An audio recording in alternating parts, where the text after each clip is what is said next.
I see so many new designers making a huge mistake. They try to design an entire mobile app inside of Inkscape, or they try to draw a complex artistic logo in Figma. Both of these will cause you a massive headache. In this video, we are going to compare these two powerful tools to show you which one is for which job, so you do not make that mistake. Let's start with Figma. Figma is the undisputed industry standard for designing user interfaces and user experiences. This means its entire purpose is to help you design the screens for websites and mobile applications. It is built for product design.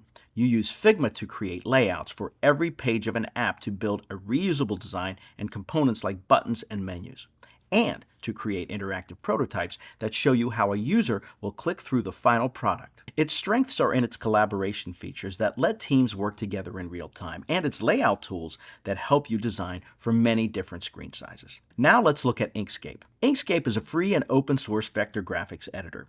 Its main job is not to design full app interfaces, but to create detailed, scalable vector illustrations and graphics. It is the free alternative to a tool like Adobe Illustrator.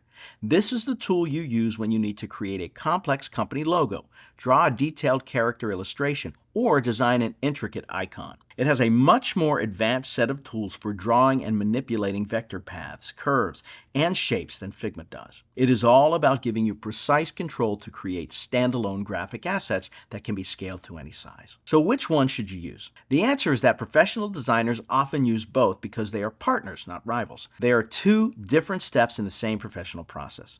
A typical workflow would be to use Inkscape to design a beautiful, complex logo or a set of custom icons for a brand. Then you would export those graphics from Inkscape and import them into Figma.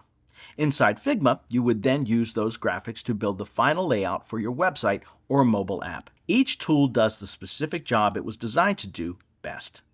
To put it simply, if you are creating a logo or a complex illustration, use Inkscape. If you are designing the app or website where that logo will be used, use Figma. Knowing this fundamental difference is the key to working like a true professional. All right, that's it for this comparison. I hope this helps you understand the different roles of these two amazing design tools. Thanks for watching. I'll see you in the next video.